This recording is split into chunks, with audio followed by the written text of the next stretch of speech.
Hello everyone, welcome to true IAS and PCS. इस discussion में हम लोग बात करेंगे पॉवर्टी को कैलकुलेट करने के लिए, उसका एस्टिमेशन लगाने के लिए भारत में आज तक वेरियस प्रक्रिया जो क्या कहते हैं काइंड ऑफ प्रोसीजर जो रहा है, क्या प्रक्रिया रही है, इसको हम लोग देखेंगे इस लेक्चर के अंदर। अब जो जो कोई भी प्रोसेस जो रहा है या फिर पॉवर्टी को एस्टिमेट करने के लिए जो भी कमेटी बनी है, कमीशंस बनी है, कुछ भी जो चीज़ रही है, उसको हम ना दो फेजेस के अंदर डिवाइड कर सकते हैं। कैसे और क्यों?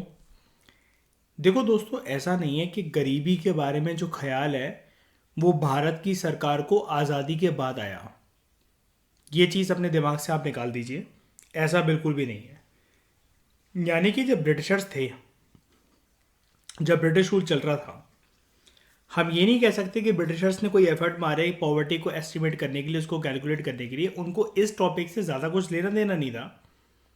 लेकिन ब्रिटिश रूल के टाइम पर कुछ इंडियंस ऐसे थे, कुछ भारतीय ऐसे थे जो इस चीज़ से कंसर्न थे, और वो चाहते थे कि वो कुछ एक चीज़ कैलकुलेशन निकालें या कुछ एक एस्टिमेशन निकालें जिसकी वजह से भारत की गरीबी जो है, गरीबी जनसंख्या, जो गरीब जनसंख्या है, जो गरीबी रेखा है, गरीब एक पर्सन को अगर गरीब बोला जाता है तो किस आधार के ऊपर बोला जाता है, ये सब चीज़ें वो कैलकुलेट करना चाहते थे। अब एक और बात इससे निकल कर आती है, जाहिर सी बात, कि अगर ये इंडियंस पॉवर्टी को और पॉवर्टी के एस्टिमेशन को देना चाहते थे तो पक्का ये अच्छे खासे लेवल पर इकोनॉमिस्ट रहे होंगे। ठीक है, तो हम डिवाइड करते हैं इस टॉपिक को कि estimation of poverty in India. पहले हम आज़ादी से पहले की बात करेंगे। यहाँ पर आपको प्रीलिम्स के रिगार्डिंग बहुत अच्छे अच्छे फैक्ट्स देखने को मिलेंगे। सबसे पहला एस्टिमेशन गरीबी को देखने के लिए जो करा गया वो श्री दादा भाई नौरोजी के द्वारा करा गया। इनका नाम अक्सर आप लोगों ने आधुनिक भारत मॉडर्न इंडियन हिस्ट्री में सुना होगा, है ना मयूर, है ना शाइनी? कहीं ना कहीं सुना होगा आपने, स्पेक्ट्रम की बुक में, कैसे भी बचपन में हमने सुना है, 8th क्लास की एनसीईआरटी में सुना है ना। इन्होंने एक बुक लिखी थी, इस बुक का नाम मत भूलना। ये वाली बुक नितिन सिंघानिया में आपको यहाँ पर इसका नाम देखने को मिल रहा है, इनके द्वारा लिखी गई बुक। 11th क्लास की जो अब हम इकोनॉमिक्स की एनसीईआरटी को करेंगे, जैसा कि मैंने आपको बताया था कि हमारा इकोनॉमिक्स और पॉलिटी में अप्रोच थोड़ी सी अलग रहेगी, कि हम एडवांस बुक से चलते हुए फिर हम लोअर लेवल की बुक पर आएंगे। तो जब हम 11th क्लास की जो बुक है इंडियन इकोनॉमिक डेवलपमेंट, उसमें जब हम पहला चैप्टर देखेंगे तब हमें इस बुक का नाम देखने को मिलेगा। दादा भाई नारोजी जी के द्वारा जो बुक लिखी गई थी वो, उसका नाम था poverty and the un British rule in India. बड़ी फेमस बुक है। अब ये अगर क्वेश्चन अगर किसी स्टेट पीएससी में आ जाए तो अब लोग सोचेंगे कि कोई उसी साल कोई करंट अफेयर की कोई बुक होगी, किसी ने लिखी होगी, निकल नहीं, ये कि स्टैटिक क्वेश्चन है। इन्होंने सब्सिस्टेंस को कैलकुलेट करा था। सब्सिस्टेंस का मतलब होता है एक पर्सन अपना गुजारा किस हद तक या कितने कितने लेवल तक कर सकता है पॉवर्टी लाइन के बेसिस पर। और इन्होंने ये बोला था, ध्यान से सुनना, इन्होंने सबसे पहले तो बोला कि हमें 1867 से लेकर 1868 के प्राइजेस को देखना चाहिए। यानी कि इनके लिहाज से ये चीज़ इन्होंने बना दी बेस ईयर। हालांकि इन्होंने याद रखना, इसमें ये कभी टर्म यूज़ नहीं करा कभी मयूर ये बेस ईयर। लेकिन अगर ये कोई भी बंदा एक इकोनॉमिस्ट अगर ये बोल रहा है कि इस साल के प्राइजेस के बेसिस पर मैं कुछ देने जा रहा हूँ, तो हमें पता है ना, हम इतनी एडवांस इकोनॉमिक्स पढ़ चुके हैं नेशनल इनकम वगैरह को करने के बाद, शायद कि हमें पता है he is talking about base year, है ना। तो इन्होंने बोला, अब मेरी बात बिल्कुल ध्यान से सुनना, पैनी नज़रों से देखो इस चीज़ को। इन्होंने बोला अगर कोई पर्सन, एक पर्सन, पर कैपिटा का मतलब होता है एक पर्सन, अगर एक साल के अंदर अंदर, ये दोनों टर्म बहुत इंपॉर्टेंट है, एक पर्सन एक साल के अंदर अंदर अगर उसकी आमदनी 16 से 35 रुपए के बीच में है, ठीक है, 16 से 35 रुपए के बीच में है, और इस 16 से 35 रुपए के बीच में जो भी पर्सन जो आमदनी जो कमा रहा है, क्या वो अपना गुजारा कर पा रहा है? सब्सिस्टेंस मतलब बेसिक स्टैंडर्ड ऑफ लिविंग को सुनिश्चित कर पा रहा है? अगर नहीं कर पा रहा है तो इसका मतलब वो गरीबी रेखा के पास है। अगर कर पा रहा है तो वो एपीएल वाला बंदा है, अगर नहीं कर पा रहा है तो या तो गरीबी रेखा के पास है या बीपीएल वाला पर्सन है। क्या ये वाली बात आपको लाइन समझ में आई? Above poverty line, below poverty line, इस मतलब इनके परस्पेक्टिव से। लेकिन again I am telling you, जैसा कि आपको स्क्रीन के सामने दिख रहा है, इस टेक्स्ट में लिखा हुआ दिख रहा है, हम क्योंकि पढ़कर आ चुके हैं इसलिए हम अपनी अंडरस्टैंडिंग के लिए टर्म्स यूज कर रहे हैं। Never ever did Dadabhai Naoroji use the terms of APL, BPL और बेस ईयर। ठीक है। अब यहाँ पर एक चीज़ और नितिन सिंघानिया जी ने जो मेंशन करी है, काफ़ी अच्छी चीज़ है ये अपनी बुक में। ये कहते हैं कि राइटर हमसे कह रहा है कि दादा भाई नौरोजी ने कभी भी ये वर्ड ना पॉवर्टी लाइन यूज़ नहीं करा, बट इन्होंने पॉवर्टी लाइन को एक नाम दिया था उस टाइम पर, subsistence based poverty line. Subsistence based poverty line मतलब, एक बात बताओ ज़रा, जैसे हम कहते नहीं है कि अगर कोई इंसान है, अब शायरी जैसे मतलब मान लो कि आपको किसी भी एक ऐसे आलतू फालतू आदमी से प्यार हो गया, रोड छाप टाइप आदमी से, आप उसको अपने पापा से मिलवाने लेकर जा रहे हो। अब वो कहता है कि अब मयूर जैसे इसके पापा मिले शैनी के, तो वो कहता है कि तुम मतलब गुजारे के लिए क्या करते हो, तो उसका आंसर आ रहा है शाइनी से प्यार, शाइनी से प्यार, शाइनी से प्यार। तो उन्होंने बोला जीने के लिए क्या करते हो, तो कह रहा है शाइनी से प्यार, शाइनी से प्यार, शाइनी से प्यार। तो उन्होंने बोला कि इसको दोगे क्या, अपना प्यार, अपना प्यार, अपना प्यार। खाने के लिए तुम लोग गुजारा कैसे करोगे, प्यार प्यार प्यार। अब यानी कि अगर इंसान दो वक्त की रोटी नहीं कमाने की बात नहीं कर पा रहा अगर इनके शाइनी के पिताजी के सामने, तो इसका मतलब वो अपना गुजारा करने में असक्षम है।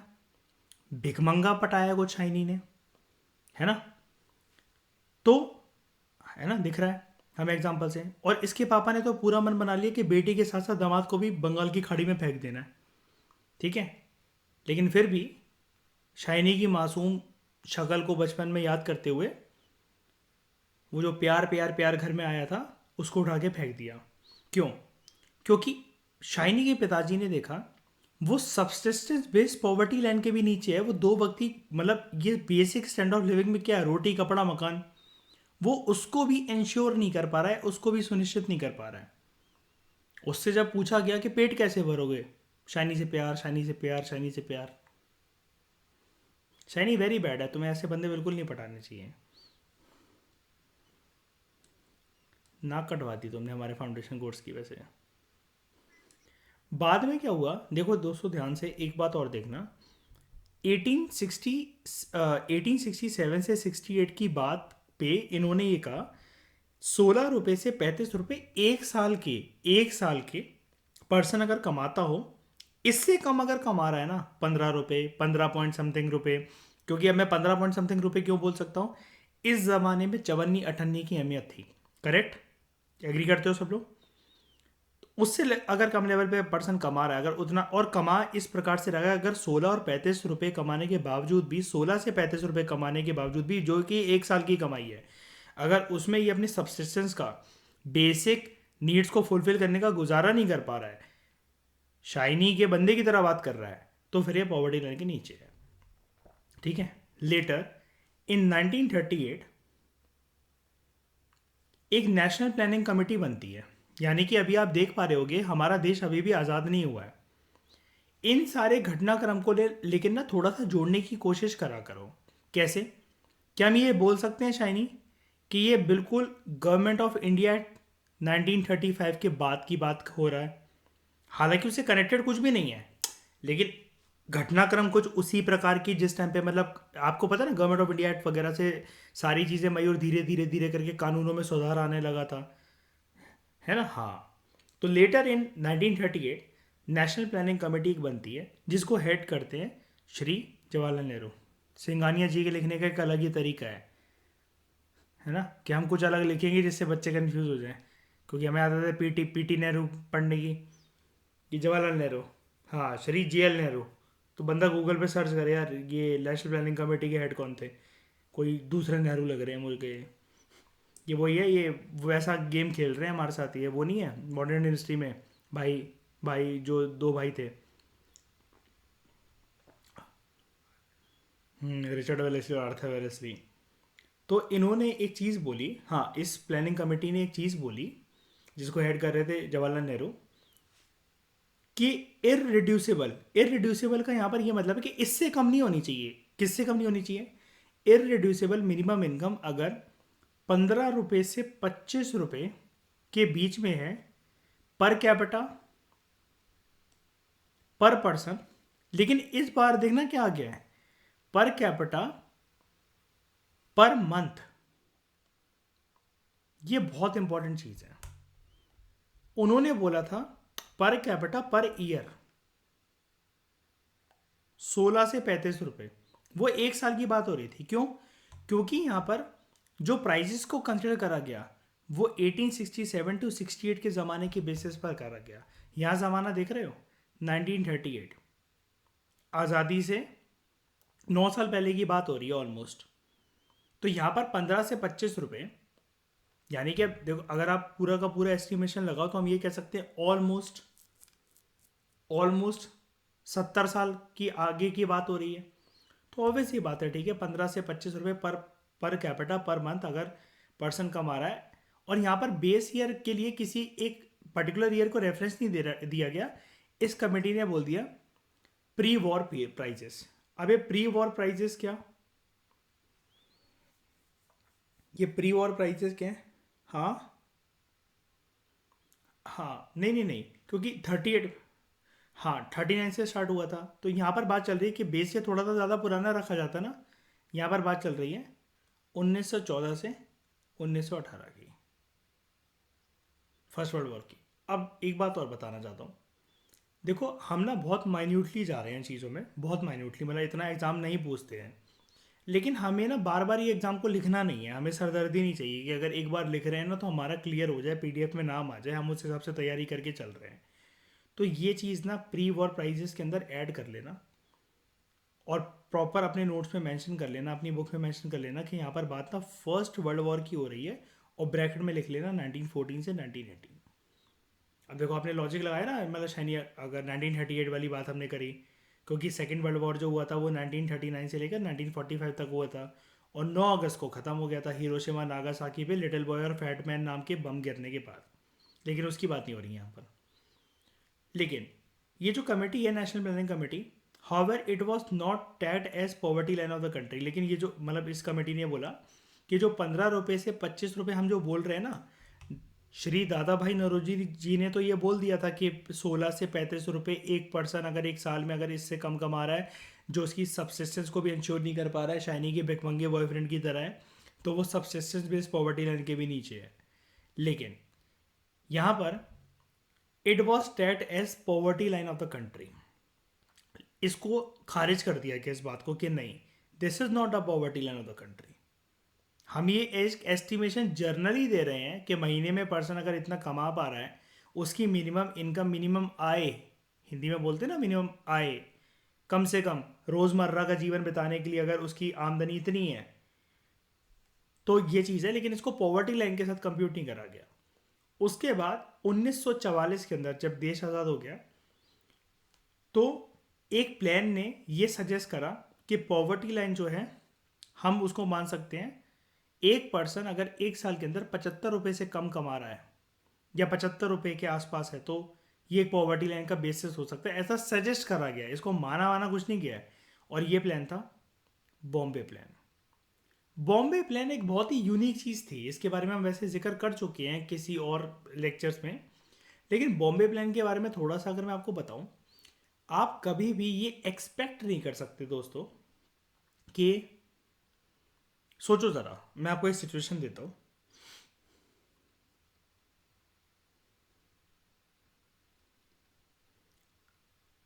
अंबानी, अदानी,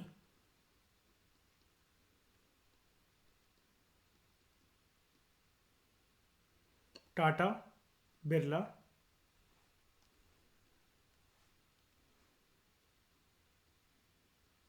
एंड महिंद्रा, ये 5 कंपनियों के मालिक